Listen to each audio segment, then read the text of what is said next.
ಅಧಿಕಾರದ ಆಸೆಗೋಸ್ಕರ ನೀವು ಆ ರೀತಿ ಅಂದ್ರೆ ಪಕ್ಷದಿಂದ ಅವ್ರನ್ನ ಉಚ್ಚಾಟನೆ ಮಾಡಿದ್ರೆ ಯಾವ್ದು ನಮ್ದು ಲೆಕ್ಕಕ್ಕೆ ಇರಲಿ. ನಾನು ಮಂತ್ರಿ ಆಗಿದ್ನಾ? 2006 ಗೆದ್ದೆ, ನಾನು ಮಂತ್ರಿ ಆದ್ನ. 1996 ದೇವೇಗೌಡರು ರಾಜೀನಾಮೆ ಕೊಟ್ಟಾಗ ಇದೇ ಗುಜರಾಲ್ ಅವರು ಮತ್ತು ಮುರ್ಸೋಳಿ ಮಾರನ್ನು ಇಬ್ಬರು ಬಂದು ನನ್ನನ್ನು ಮಂತ್ರಿ ಮಾಡ್ತೀನಿ ಅಂದಾಗ ದೇವೇಗೌಡರು ಏನು ಹೇಳಿ ಕಳಿಸಿದ್ರು? ನಾನೇನು ಹೇಳಿದ್ದೀನಿ? ಮಂತ್ರಿ ಆದ್ನಾಗ ನಾವು ಜನ ಸೇರಿಸೋದು, ಫುಟ್ಪಾತಲ್ಲಿ ನಿಂತಿರೋದು ನಾವು, ಇವರು ಕಾಲ ಮೇಲೆ ಕಾಲು ಹಾಕೊಂಡು ವೇದಿಕೆಗೆ ಬಂದು ಭಾಷಣ ಮಾಡೋದು, ಇದು ನಡ್ಕೊಂಬಂದಿದ್ದ ಪದ್ಧತಿ ಇಲ್ಲಿ. ಅಯ್ಯೋ ಕೇಳಿ, ಅವ್ರನ್ನ ಅನುಗ್ರಹದಲ್ಲಿ ಮೇಲ್ಗಡೆ ಮಾಡಿ ಮನೆಯಲ್ಲಿ ಕೂತ್ಕೊಂಡು ಹತ್ಕೊಂಡು ಕೂತಿದಾರಲ್ಲ, ರಾಜಕೀಯ ಬೇಡ ನನಗಿನ್ನ ಸಾಕು ಅಂತ ಹೇಳಿ. ಅವ್ರು ಒಂದು ಬಾರಿ ಹೇಳಿರೋದಲ್ಲ. ನೀವು 2013 ಗೆದ್ರಲ್ಲ, ಮುಖ್ಯಮಂತ್ರಿ ಆದಾರಲ್ಲ, ಏನು ಹೇಳಿದ್ರು? ಅಸೆಂಬ್ಲಿ ಒಳಗೆ ಏನು ಹೇಳಿದ್ರು? ಇದು ನನ್ನ ಕೊನೆಯ ಚುನಾವಣೆ, ಇನ್ನು ಚುನಾವಣಾ ರಾಜಕಾರಣದಿಂದ ನಾನು ದೂರ ಸರಿತೀನಿ, ವಿಧಾನಸಭೆಯಲ್ಲಿ ರೆಕಾರ್ಡ್ ಆಗಿದೆ. ಈಗೇನು ಹೇಳ್ತಾವ್ರೆ? ನನ್ನ ಕೊನೆಯ ಉಸಿರಿರೋವರೆಗೂ ನಾನು ರಾಜಕಾರಣದಲ್ಲೇ ಇರ್ತೀನಿ, ಮುಂದಿನ 2 ವರ್ಷ ನಾನೇ ಮುಖ್ಯಮಂತ್ರಿ, 28ಕ್ಕೂ ಸಾಧ್ಯ ಆದರೆ ನಾನೇ ಮುಖ್ಯಮಂತ್ರಿ. ಅವರು ಯಾವ್ಯಾವ ಸಂದರ್ಭದಲ್ಲಿ ಏನೇನು ಹೇಳಿಕೆ ಕೊಟ್ಟವ್ರೆ ಸ್ವಲ್ಪ ನೆನಪಿಸ್ಕೊಳ್ಳಿ ಎಲ್ಲ. ಯಾರು? ಸಿದ್ದರಾಮಯ್ಯ ಕಾಂಗ್ರೆಸ್ಗೆ ನಿಯತ್ತಾಗವರ?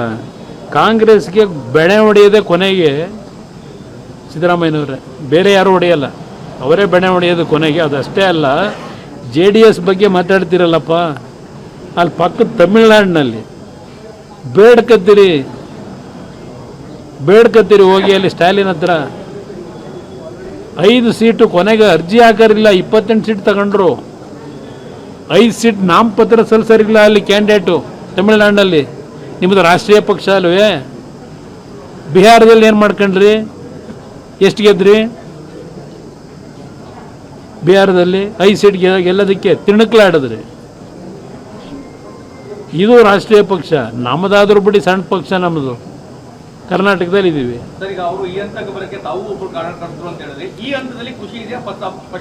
ನನಗೇನು, ನಾನು ಖುಷಿಯಾಗಿ ಕೆಲಸ ಮಾಡ್ತಾ ಇದ್ದೀನಿ.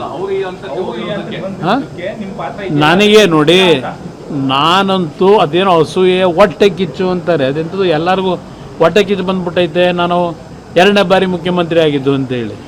ನಮಗಂತೂ ಯಾವ ಹೊಟ್ಟೆ ಕಿಚ್ಚು ಇಲ್ಲ, ಯಾವುದೂ ಇಲ್ಲ. ಹೊಟ್ಟೆ ಕಿಚ್ಚು ಬಂದಿರೋದು ಕಾಂಗ್ರೆಸ್ಸಲ್ಲಿ ಅವರಲ್ಲ, ಟೈಮ್ಗಳು ಕೊಟ್ಕೊಂಡು ಓಡಾಡ್ತಾವ್ರಲ್ಲ ಹಲವಾರು ಜನ, ಅವ್ರ ಪಕ್ಷದಲ್ಲಿ ಅಲ್ಲಿ ಹೊಟ್ಟೆ ನೋವು ಶುರುವಾಗಿರೋದು ಅವರಲ್ಲಿ. ನಮ್ಮ ಪಕ್ಷದಲ್ಲಾಗಲಿ ಸಾರ್ವಜನಿಕವಾಗಲಿ ಯಾರ್ದು ಹೊಟ್ಟೆ ಕಿಚ್ಚಿಲ್ಲ. ನಮ್ಮ ಕೈಲಿದೆಯಾ? ಈಗ ನಾನು 2 ಬಾರಿ ಮುಖ್ಯಮಂತ್ರಿ ಆದಾಗ ಯಾರಾದರೂ ನಾನು ಮುಖ್ಯಮಂತ್ರಿ ಆಗ್ತೀನಿ ಅಂತ ಜ್ಯೋತಿಷ್ಯರು ಹೇಳಿದ್ರು, ಇಲ್ಲ ಯಾರಾದ್ರೂ ನಮ್ಮ ಪಕ್ಷದ ಕಾರ್ಯಕರ್ತರು ಹೇಳಿದ್ರ? ಕೂಗ್ತಾರೆ ಕೆಲವರು ಅಭಿಮಾನದಿಂದ, ಮುಂದಿನ ಮುಖ್ಯಮಂತ್ರಿ ಅಂತ ಕೂಗ್ತಾರೆ. ಹಾಗಂತೇಳಿ ತಲೆ ತಿರ್ಗಕ್ಕಾಯ್ತದ ನಾವು?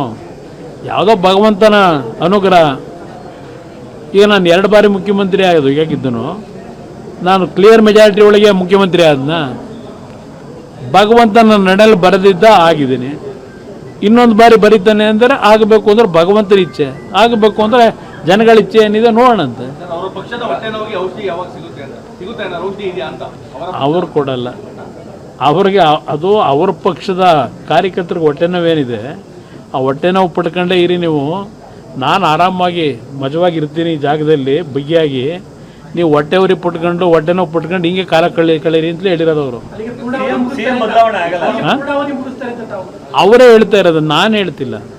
ಅವರೇ ಹೇಳ್ಕೊಂಡವ್ರಲ್ಲ, ಹೈಕಮಾಂಡ್ ಹೇಳಿದಾರೆ ಅಂತ ಹೇಳ್ತಾರೆ. ಮಗ ಏನು ಹೇಳ್ತಾನೆ? ಇಲ್ಲ ಪ್ರಶ್ನೆನೇ ಇಲ್ಲ, ಮುಂದಿನ 5 ವರ್ಷ ಇರಲಿ, ಮುಂದಕ್ಕೂ ನಾವೇ ಇರ್ತೀವಿ ಅಂತ ಹೇಳಿ. ನಾವು ನಮ್ಮಲ್ಲೇ ನೋಡಿದೀವಲ್ಲ, ಇದ್ದಾಗ ನಮಗೂ ಎಕ್ಸ್ಪೀರಿಯನ್ಸ್ ಆಗಿದೆಯಲ್ಲ. ಅದರಿಂದ ಬಹುಶಃ ಕಾಂಗ್ರೆಸ್ನಲ್ಲೂ ಭಾಳ ಜನಕ್ಕೆ ಎಕ್ಸ್ಪೀರಿಯನ್ಸ್ ಆಗಿದೆ. ಪಾಪ ಹೇಳೋ ಪರಿಸ್ಥಿತಿಲಿ ಇಲ್ಲ. ಅವರೇ ಆಗಿ ಬಿಟ್ಕೊಡಲ್ಲ, ನನ್ನ ಅಭಿಪ್ರಾಯದಲ್ಲಿ ಅವರೇ ಆಗಿ ಬಿಟ್ಕೊಡೋ ಪ್ರಶ್ನೆ ಇಲ್ಲ. ಹೈಕಮಾಂಡ್ನು ಎದುರಿಸಿ, ಹೈಕಮಾಂಡ್ನು ಇವತ್ತು ಮಾತಾಡ್ತಾ ಇರತಕ್ಕಂಥ ಪರಿಸ್ಥಿತಿನಲ್ಲಿ ಇಟ್ಕೊಂಡಿದ್ದಾರೆ. ಮಿನಿಸ್ಟ್ರುಗಳೆಲ್ಲ ಎದುರುಗಡೆ ಇರೋದು ಮಿನಿಸ್ಟ್ರುಗಳಲ್ಲ ಅಂತ ಹೋಗ್ತಾರೆ. ಹಾಂ ತಮ್ಮಿಂದ ಬಹಳ ಒಳ್ಳೆ ಅನುಕೂಲ ಆಯಿತು ಅಂತ.